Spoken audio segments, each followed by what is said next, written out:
Hello and welcome back. Today on the Mindful Money podcast, I'm speaking with Mark Asquith. Mark is known as that British podcast guy. Mark is one of the United Kingdom's original podcasting experts. He's the managing director and co-founder of podcast hosting, analytics, and monetization platform Captivate.fm, which is where we host our podcast as well. It was acquired by Global in 2021 and is known worldwide as an insightful, thought-provoking, and actionable podcast industry keynote speaker. Mark has educated on podcasting and delivered thought-provoking leadership at events including Podcast Movement, PodFest, Harvard Sound Education, and many more. His focus is on helping people to achieve their own podcasting goals and improving the podcasting industry for the long term. Mark, thanks for joining me on the Mindful Money podcast. Oh, it's a pleasure. Thank you for having me, Jonathan. Yeah. Good to be around. And I note an accent. Mark, where do you call home? Oh, I'm from England, right in the centre. Well, I'm from a place called Barnsley, which is a really broad accent, so I have to dumb it down for interviews, otherwise you wouldn't understand what I was saying. But we live in between Manchester and the hills, so we're in the hills of Yorkshire. So cricket or football? Golf. Golf. I'm a golf guy, okay. yeah. Cricket, I was brought up in like a cricket environment and it wasn't for me. And then football, I used to live like, I don't know, a mile from the Barnsley football ground. So I've had my fair share of disappointments with that. So I exited early. Well, my son adopted Man City as his team, like, I don't know, 10 years ago when he was like 6 years old, not knowing that it was the highest budget. So I just was curious if that might be an interest. So I'm just curious. Oh, I had a little brother that did that. You had a little brother that did that? Yeah, he supported Manchester United when they were winning. Oh, yeah, when they were winning. Yeah, fair weather. So when did you start learning about money and business? And did you have lessons growing up?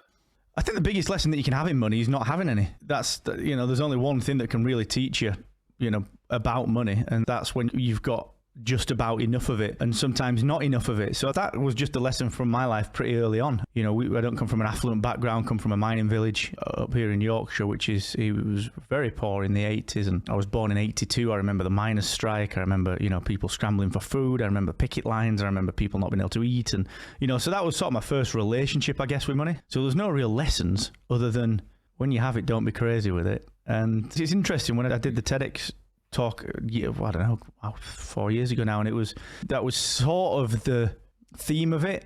It wasn't. It was sort of a bait and a switch, actually. It looked like it was the theme of it until later. And money, I've got a funny relationship with money. It's interesting. But the earliest lesson and, the earliest memory of it was just genuinely it being scarce. Yeah. It was, it's been an interesting influence throughout my 40 years so far.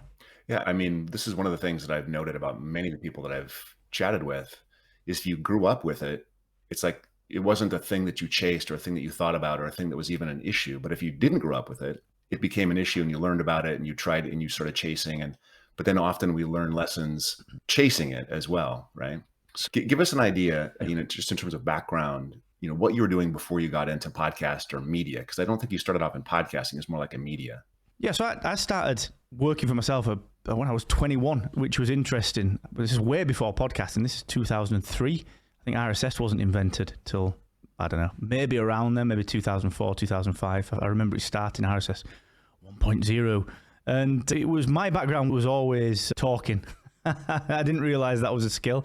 So I've always been reasonably confident. I'm pretty introverted, actually, even though I speak all over the world and I'm on countless podcasts and playing bands and I'm on stages, but I am actually really introverted. I've got like a fuel tank full of extrovert, and once that's dwindled, like if you ever see me at a conference, I disappear for like an hour at a time just to refill that glass. So my background has always been in kind of communication, just chatting to people and getting to know people. And I didn't do college, didn't do university, didn't do any of that. It was all a little bit slow. I'm like probably a year into ADHD diagnosis, so my brain's always been off. And it's been a real strength. My brain's moved so quickly that I couldn't keep college. Was just pointless because it was too slow. And the same with university. So I quit my job because it was boring and didn't like the people. It just wasn't. They were just managers for the sake of it. And so my background became training. I used to train people.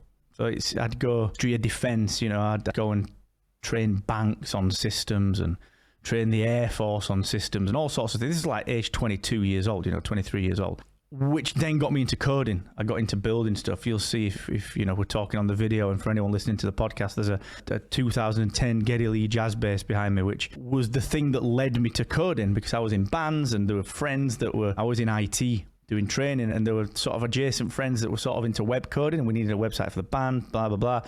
And I just thought, wait a sec, actually, I can probably do it myself rather than waiting for people, which led me to coding. Bring those two things together, being a communicator, being someone that's been on stages, being someone that has been, I suppose, in IT.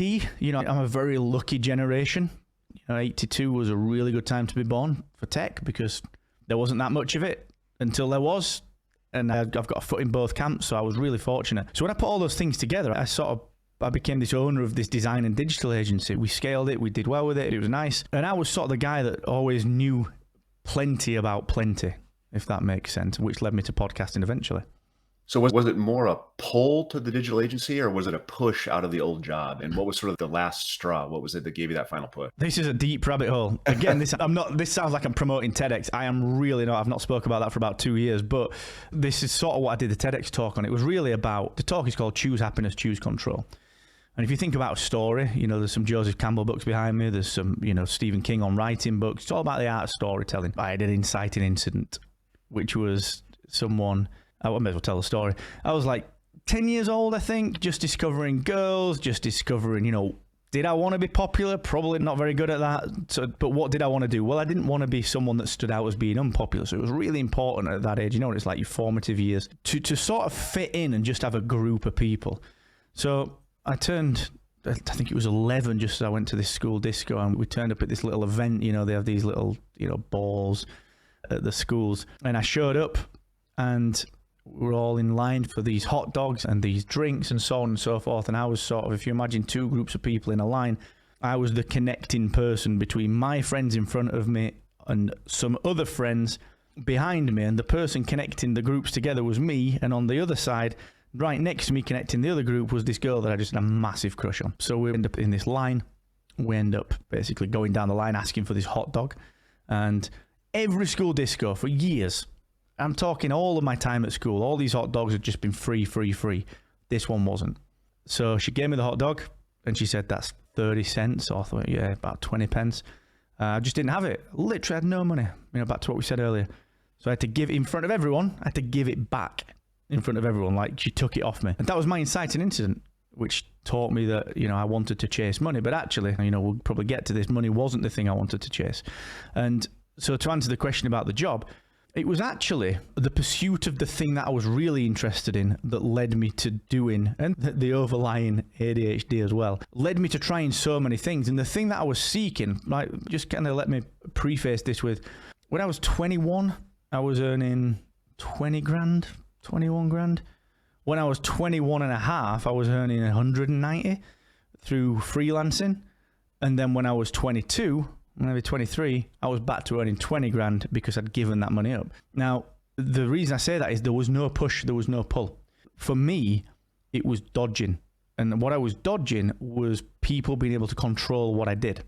And so I was earning 20 odd grand.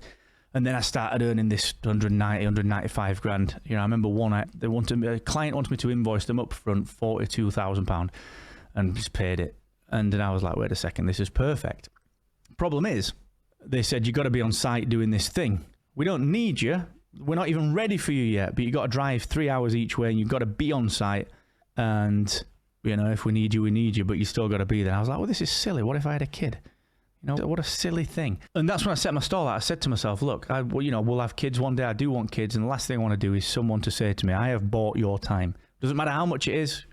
I've bought your time, so you can't go to that concert. You can't go to that football match. You can't do this. And so I quit. I said, that's it. I'm done. Worked the month and I was out. And it was never a push or a pull. It was always will this situation hand over control to someone that is frankly just going through a tick box exercise because someone else who controls their life has said that they've got to do it, and the cascading elements above them and so on and so forth are happening at a higher level. I thought, this is ridiculous. So that's why that was, no push, no pull.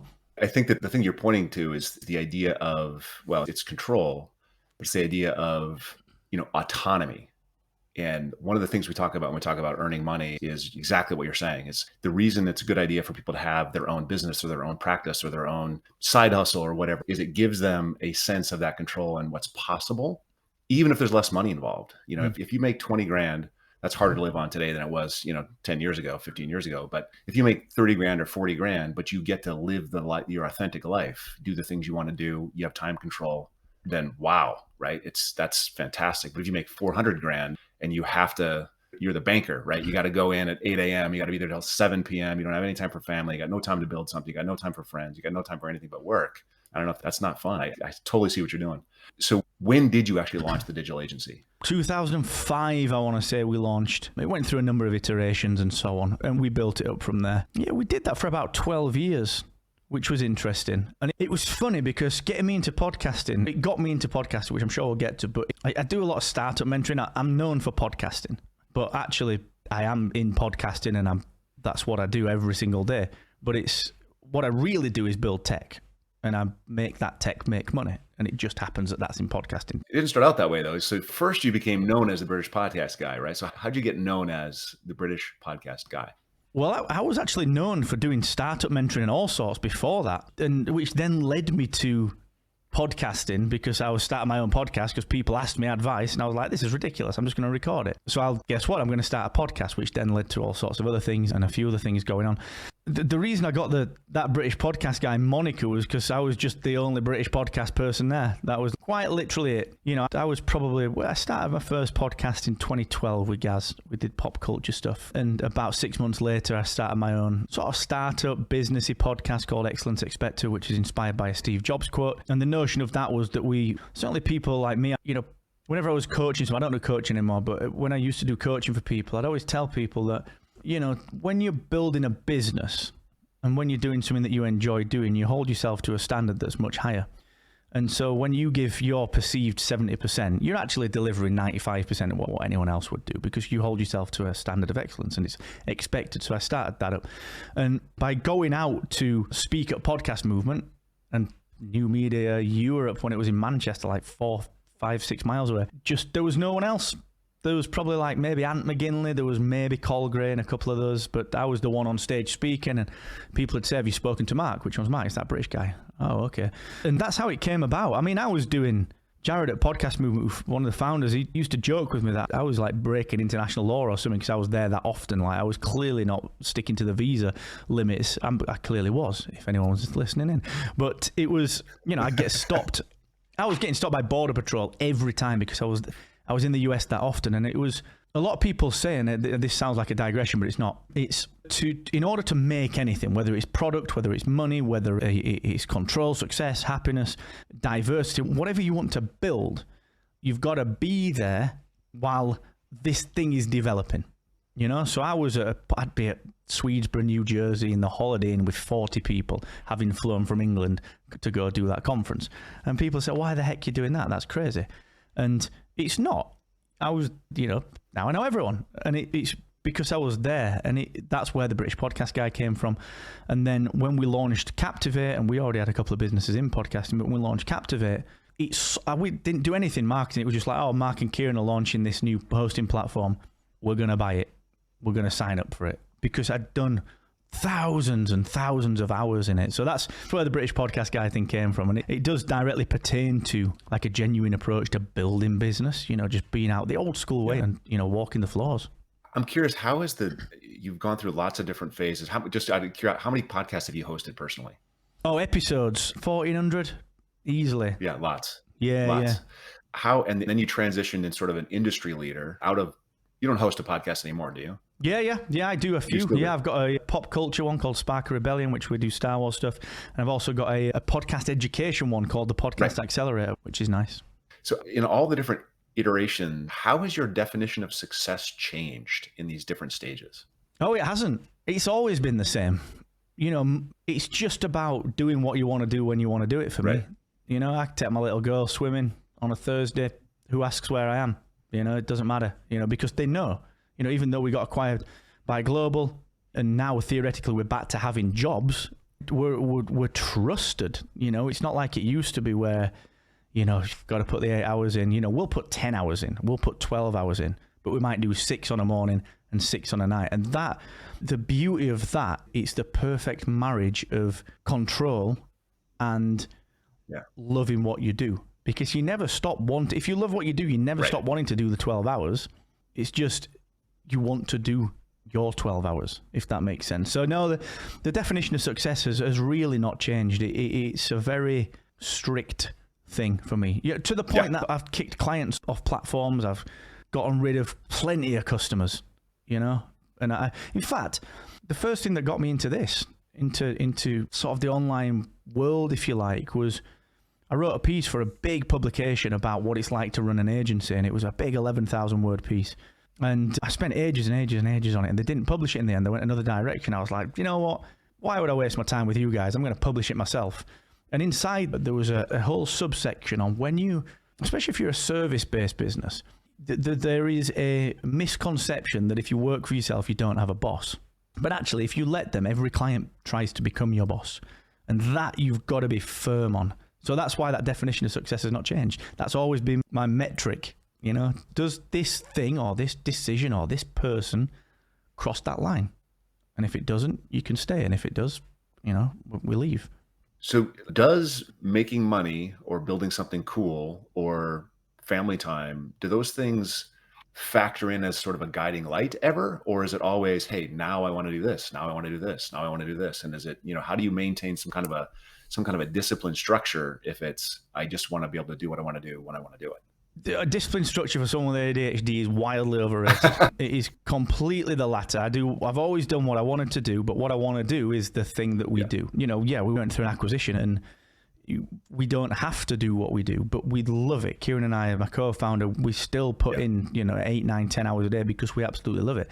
So for me, it was never the structure. It was very much about understanding what my strengths are and knowing how to use them effectively. So, you know, a great example of that is the old effective versus efficient mindset. You know, I've got ADHD and my brain's all over the place, but guess what? It's brilliant at ideas. That's why Captivate has got anything you can think of has come from there, like quite literally everything, because I don't stop. You know, I've got like 3 ideas just from talking here. You know, what can we make this easier? What can we do? And so what I understood pretty early on about myself was that it was pointless me trying to be efficient.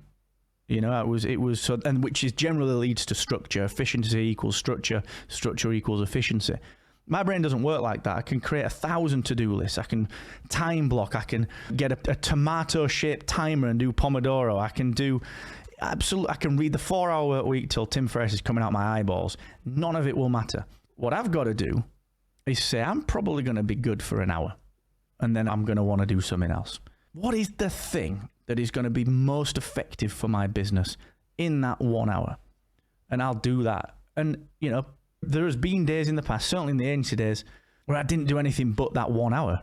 I was a lot younger then. I'd not sort of handled it, not come to terms with it so much. And I'd just do the 1 hour. But that 1 hour would get us a 12, 13 grand a month retainer. And that was it. That's all I needed to do. That was plenty. So for me, it was, you know, everyone said you need structure. You've got to have this. I'll tell you the biggest misconception in all business and entrepreneurship: morning routines. It's pointless. It is pointless for someone who is like me. Not for everyone, but for someone with ADHD. I'm going to wake up and I might want to go running. I'm going to wake up, I might want to go hit some golf balls. I might just want to have a pile of breakfast and chill. I might want to write something. We just do not know. So what happens is that, you know, we were saying before we were recording, I've, you know, cleared all of my business books. They're in the attic now. I didn't read it. I don't want to touch them. I'm going to read Star Wars. It's going to be brilliant. I'm going to read some more Stephen King. It's going to be ace. I'm going to read some Joseph Campbell. It's going to be brilliant. I love doing all that stuff because generally most business books teach you how to do the thing that has worked for that person. Now, if I wrote a book about that, it wouldn't. Right. People would be like, this guy is crazy. So structure's such a weird thing when it is someone else telling you what the structure should. And I'll tell you this straight as well. I know a lot of entrepreneurs, and what they say they do, having shared houses with them, is not what they do.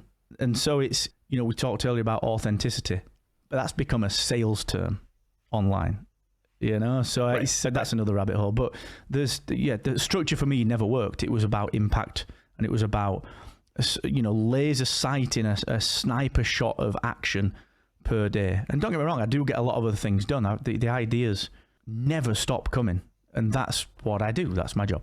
I mean, it sounds to me like the simplest thing to start with is just know who you are, know what you need, and then sort of build on top of that. Like that's, if you build on someone else's book or idea about how something's going to go, that's never going to work. You got to know how you work and how you're going to. I'm a fan of the morning routine, but it's, so that's just me. I'm very, list oriented, but it's interesting to have a conversation with somebody you're a lot more like my brother. My brother's was way more just whatever's the sense of the moment, that's what he's going to do. Right. And he was totally successful doing it that way. So how do you think podcasting shifted from a bunch of people doing podcasts to, an industry? Like there's a lot of money in podcasting. There's a lot of equipment. There's a lot of, there is structure behind it now. How did that happen? Podcasting turned into an industry when people like my mum understood that it was all right to get what you wanted when you wanted it, as enabled by technology. So there was a few different things that came together in my mind that allowed podcasting to become the industry. The first one was that it didn't matter that RSS feeds existed. Like, my mum doesn't care. I run a company that builds RSS feeds. That's what we do. That's it, plain and simple. My mum doesn't care. She'll just say, I listened to that new podcast. Did you? Yep. Oh, good. How did it get delivered, mum? Was it via RSS 2.0? What namespace were you looking at? She doesn't care. And so that was the first thing. And that was brought about by a few preceding factors, which led, I'll use my mum as the quote unquote avatar, because she's such a perfect example of it. So the things that happened in my mind were this. Uber happened. So I could go from A to B and I didn't need to look up from my phone. That was it. I had to do the walking for a cab. Now the taxi came to me. So that was the first thing. And that was the on-demand sort of instigator, if you like, for the mass populace, because Uber came to Barnsley, a mining town in the north of England that no one has heard of. So that, whereas, let's think Deliveroo. We still don't have Deliveroo in Barnsley. Yeah, that's fine. We had it in London, but we didn't have it in Barnsley. Not everything got to people like my mum. So that was the first thing. The second thing was that people stopped sending through mail their Netflix DVDs. And instead, they were able to press their remote, their little zapper on the TV, and they get the thing. What do I want to watch today? I don't know. I don't have to be in front of the TV. And I'm just, oh, wow, look at these TV shows. What's this binge? They're now being dropped all at once. There's a series. I don't have to go to the store and buy a box set. So that was a second thing from a tech perspective that enabled my mum to go, wait a second, actually, this TV here, I know how to work. If I pick my phone up, I can log into Netflix and the interface is exactly the same. And if I press the thing that's normally highlighted on my TV, I can watch the thing that I like whenever I want it. And then someone called Spotify came along and went, you can do that with audio as well. Not podcasts. I don't want to, if anyone's listening to this, it's a OG podcaster. I don't want you to break out in sweats. They did not invent podcasting, but what they did do is they said, streaming exists. So all that radio stuff, just get it when you want it, So it was those things for me that enabled the mass population to start thinking about it. Plus, I do think there's a different set of subsets, which I know is very obvious phrasing, but there's a range of sets of people within podcasting that each found podcasting together. You've got your entrepreneurs, someone like John Lee Dumas at EO Fire, who was going on about the golden age of podcasting, and that opened up that market, and people like Ducker and Pat and all these kind of people over here doing what they did, Ramit and everyone that was like personal brand, and let's put Gary Vee right at the top of that as the figurehead of it, So that was that market covered. And then you had like Hines Ward, the NFL guy. He did a podcast and it didn't last for very long, but oh my word, look, there's a sports podcast. And ESPN, Jay Soderbergh did the ESPN network, which opened up all this sort of stuff. And then Serial threw this big banner around it and got the people that wanted stories involved, and a lot of people won't like that. A lot of the OGs were like, Serial didn't invent podcasting. No, it didn't, but it got a lot of press. So it was, I know that's a long answer, but it was those three things. And then I do also think that, so I do a range of interviews like this, and there are always two types of people. There are the people that use podcasting to build something, or there are people that build podcasts. There's only those two types of people. And there's nothing wrong with either. I do both. I've got a podcast that I build because I love talking about Star Wars and pop culture, and I get free invites to Comic Cons. It's amazing. I get merch. I get stuff sent. Brilliant. But I also use the podcast accelerator to make sure people know that I know a little bit about podcasting. And, people like Pat Flynn's a great example of this one. He will build a podcast because it's a channel of content marketing. Whereas someone like Aaron Mankey, who's building law, he goes on to get a TV deal with Amazon and so on and so forth. Like, that podcast is the product. And I think those two types of people existing bring a different set of audience together. And it just so happened that they started coming together at the same time. And then we got a pandemic, and suddenly everything is, it did. Everything was, the creation certainly was accelerated. I don't know about the consumption. I'd have to look at the data on that, but the consumption probably, don't know, maybe wavered because of the commuting, and then people figured out new routines. So I would imagine it was a little tumultuous. And now we live in this on-demand world. I can get, last night I got some noodles from a place that's like a drive-through place. It's amazing. And I just did it on Deliveroo on my phone. And it's, that's the world we live in. So yeah, long answer, I realise, but to sort of just quickly touch on the industry side of it, why has it become an industry? It's because the egg and the chicken both arrived within weeks of each other. The egg turned up and it's look at us, we're creating stuff. And then Universal and so on started sponsoring things like cereal. I remember driving back home from London in 2016 and hearing there's a trailer for a DiCaprio movie on cereal. Hang fire. Are you kidding me? And then the startup crew got involved and the VCs got involved and, the big brands. So it's, that perpetuated from there. But yeah, that's a long answer, but that's what I think happened.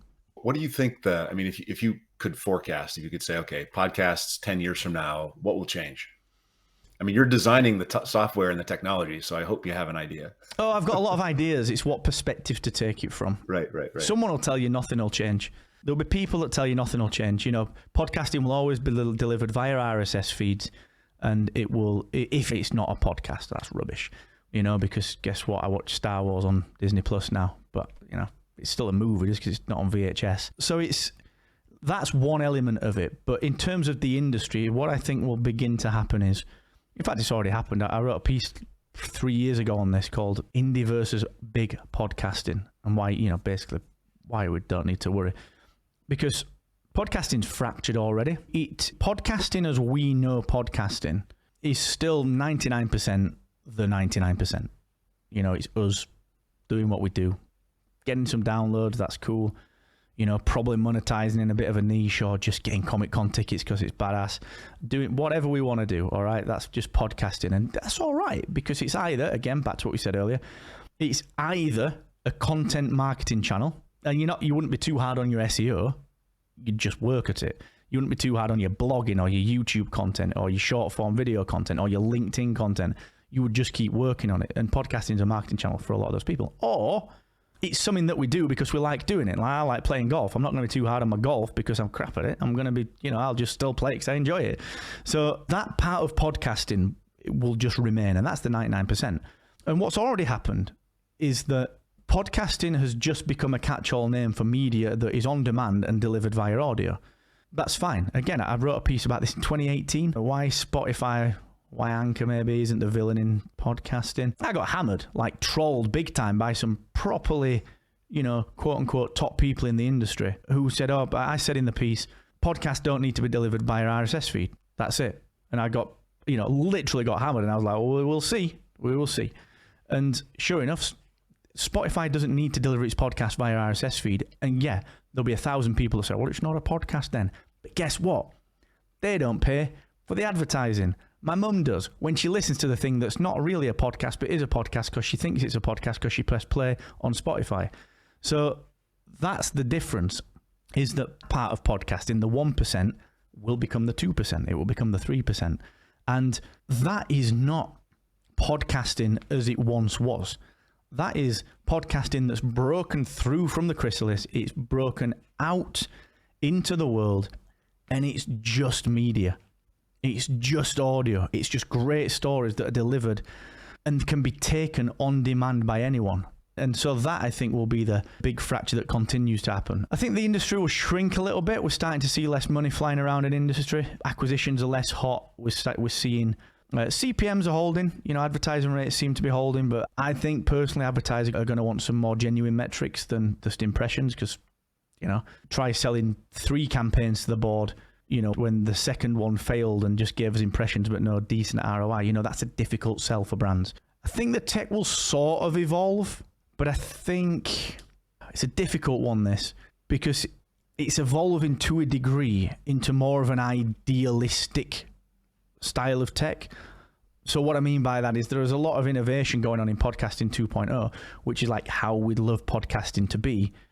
But the vast majority of where the money is, I don't think we'll use that tech, if that makes sense. You know, so the big players at Wondery, do they really care whether you can do value for value and send sats around via Web3? Nope. They just want to keep selling their advertising. So I think the tech's a funny one. You know, the tech is a funny one. But yeah, I think that's where the industry will get headed. And I think we'll start to see more. We see this a lot already, but like universal IP. So people like Aaron Mankey, who's taken Law and developed it into the Law network of podcasts, but also the Law TV show and the movies that people are doing from podcasts and so on. And I think we'll see creators start to think about like what Q Code does, you know, start to think about actually, let's cast this voice drama. But if it goes to TV show, who would we really want to play that part? And can we get them for just the audio version of it? And, you know, which is what we're starting to see with people like QCode. So yeah, there's lots more to it, but that's sort of the high-ish level. So you kind of said in there that the podcasting universe is shrinking a little bit now. You're talking about the tech universe, or you're talking about the number of podcasts? I think the overall readiness to get involved regardless of outcome. I worded that very carefully. So what I mean by that is, on the tech side, you know, VCs, you know, funds, they're much less likely now to take a bet on tech. And when they are taking a bet on tech, they seem to be taking a bet on profitable tech. They're not taking a bet on revenue. They're not taking a bet on hockey stick growth. Right. They're taking a bet on profit. Actually, is this sustainable as an industry? So that's the first part of the tech side. And by the way, that's happening everywhere. I mean, that's, you know, rising interest rates, that affects that across the board. Absolutely. Yeah. And you can see that even from like the accelerator world, you know, everything from people raising Series A and Series B down to people doing pre-seed, like everything seems to have got harder, which I totally get. It's the world right now. The number of podcasts I don't see slowing down. So there's room. There's room for us to start one. I mean, there's room for people to start one. Yeah. Well, that's a different question. Yeah, very quickly finish that last bit off. Right. So basically, the podcast industry right now has a tendency to basically just say you shouldn't start a podcast if you're not going to carry on with a podcast, which is complete rubbish. You know, yeah, there might be tens of thousands and millions of dead podcasts out there, but who cares? Like, there's loads of dead YouTube channels. Like, I can't go watch Firefly anymore or Jericho on TV. That's done. It's finished. Like, what am I going to do? The Godfather's not been remade. It's done. So they better not remake The Godfather. So the point is, you know, that's all right. We want people to keep doing it. I'm going to create a YouTube channel about my new golf sim that I'm building.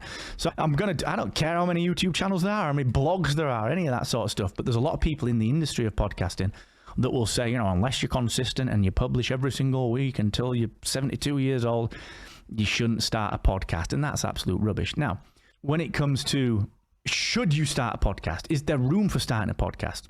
Like, of course there is. What are the 4 million with maybe 1 million of them active right now? 50 odd million YouTube channels? Is that what it is? 200, maybe 300 million blogs? You know, it's a big world and people like what they like. Right. And you can always build an audience. You can always build an audience. The thing you've got to do about building audience is back to what got me that British podcast guy title. You've just got to be around. You've just got to like it, you know? So, of course, I think everyone should do it. Yeah. Build the tribe up. And I think just the opportunity in podcasting, and it has been an opportunity for such a long time, and I don't think it will go away, is just to genuinely be yourself. Like, if you're an entrepreneur, let's use this great example. You don't have to be Gary Vee. All right, Gary Vee is Gary Vee. And when you see him on his videos, he's Gary Vee. When you see him in real life, he's Gary Vee. You eat with him, you drink with him. He's the same man as you see there, you know, because he loves it and he believes it. And so the point that I'm getting to with that is that a lot of people will go into podcasting and think to themselves, I've got to build a tribe, I've got to be myself. But the myself is not genuine. It's not the genuine authenticity.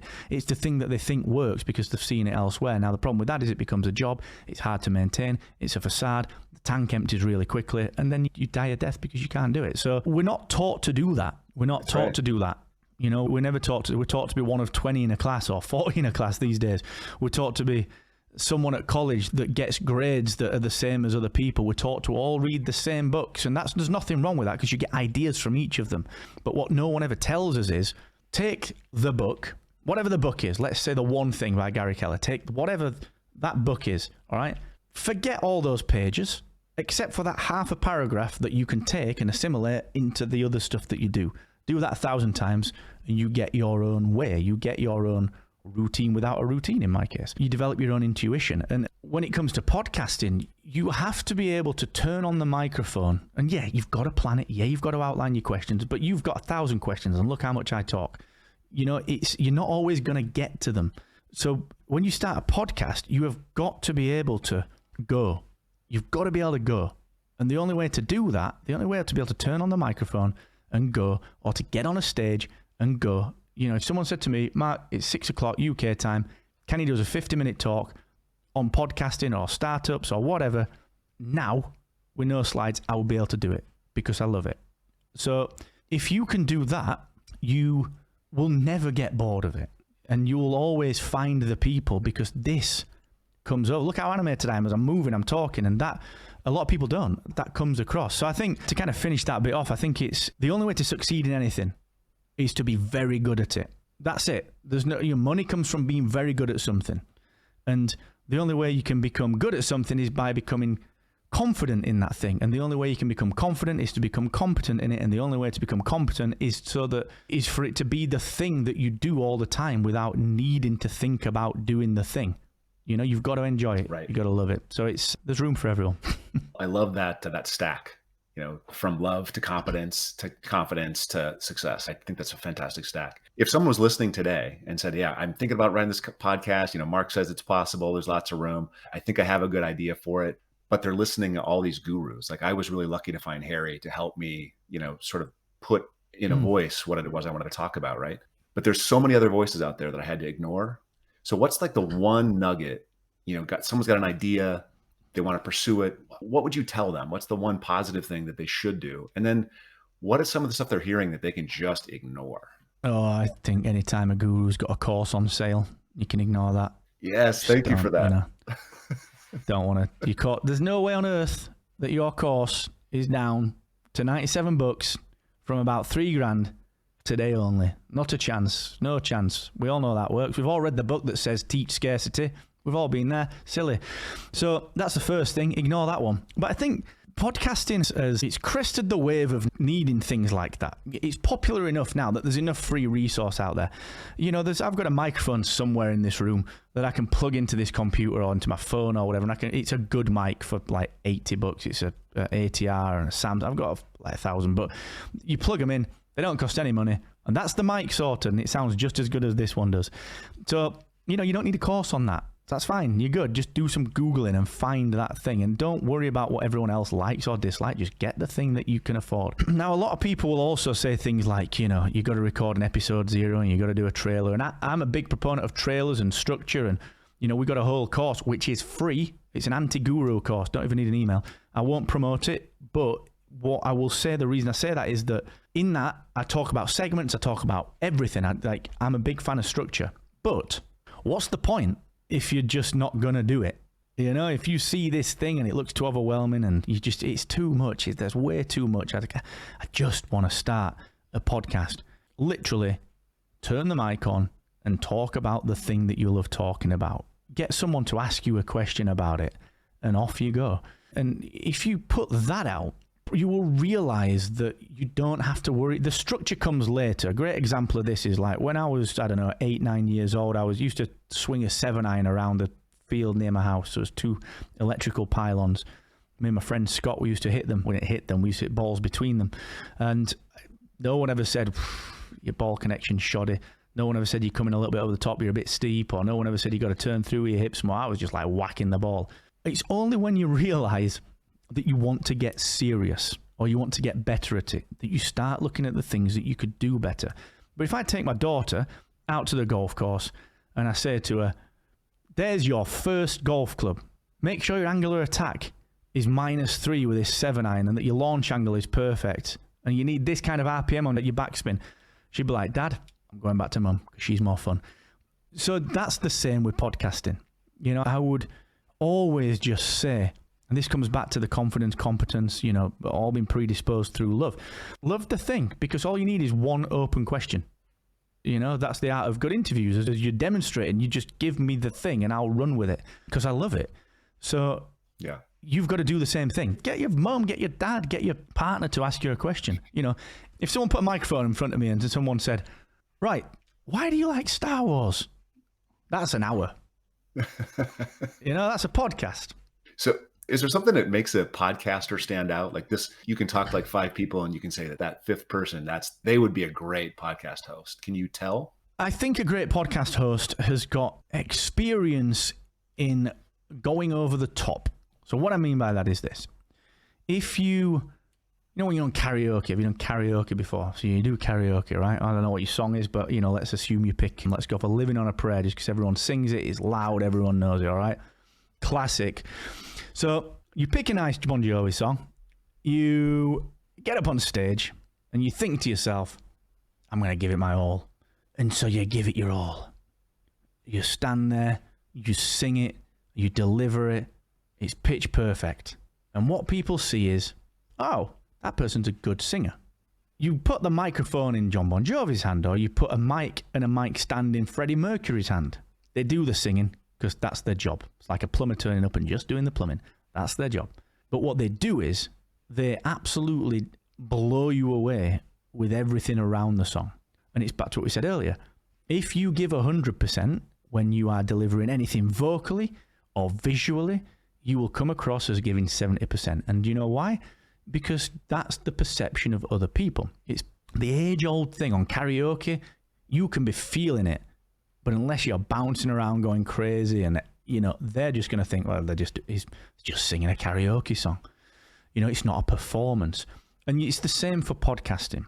You have to articulate everything. You have got to lift your voice. You've got to bring your voice down when you just, I want to be a bit sneaky and say something I shouldn't do. So you've really got to go to the extremes and to the levels. If you listen to doesn't matter the type of podcast, listen to any type of podcast, whether it's Jordan Harbinger doing interviews, whether it's Aaron Mankey delivering a story in a narrative format, or whether it's a scripted audio drama like First Action Bureau or Dr. Death or something like that. It's acting. It's performing. And that's the difference. Now, yeah, granted, it might be the 5th person out of 5 that gets good at that and that is good at that. But the beauty of this is that if you love the thing that you talk about, that's not the bit you have to practice. And anyone can get good at the performing because that is just repetition and practice. That's just learning.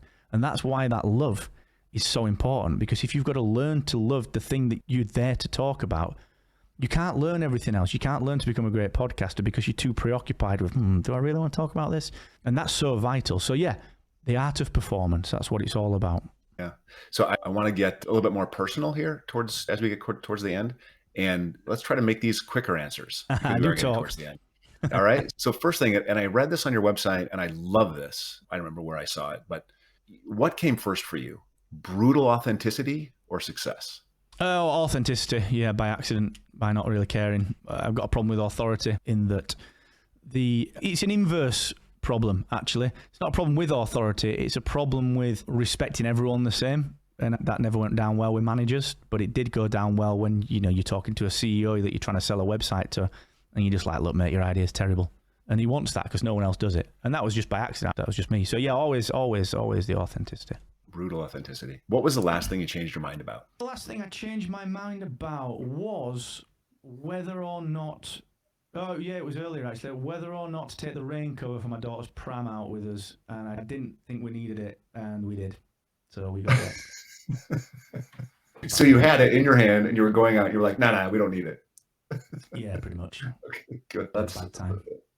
That's, you get wet. That's okay. You dry off after that. And this is actually one of my favorite questions to ask people because I think it sort of gives us insights into who you are. So is there anything that people either don't know or don't remember about you that you really want them to know and remember?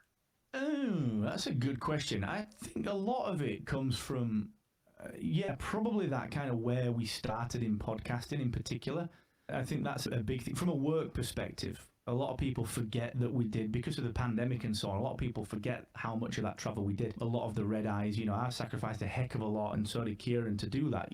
We were everywhere at all times. There wasn't an event that we weren't at. And I think a lot of the time, certainly when we were going through the acquisition, a lot of people didn't remember that we'd done that. They were just like, we've had certainly some people have come into the industry, given themselves a voice, and then sort of, they've done that after the pandemic started. They sort of seen us as, tech guys that came into podcasting and got an exit within a couple of years. What they never saw was just the 10 years preceding that. And that's always the thing. And people are always surprised. We do it at Podcast Movement. Like, people are always surprised by the sheer amount of people that we're just genuinely friends with, because they don't remember that we did all that. And we just do know these people. And yeah, that's how we met, through Harry. And yeah, that's a big thing, I think. So that's probably the work answer, I think. Yeah, I love that. So just as we wrap here, how do people get in touch with you? How do they find out what you're up to and follow your next thing? Oh, just on Twitter. Here's a podcasting tip for you. Never give too many calls to action, always the one. Just on Twitter at Mr. Asquith. That's where I do all my engagement, and it's where it's where I'm most present, and I can point you in the direction of anything else from there. So at Mr. Asquith on Twitter. Awesome. Thank you, Mark. Appreciate having you on. Oh, it's a pleasure, Jonathan. Thank you.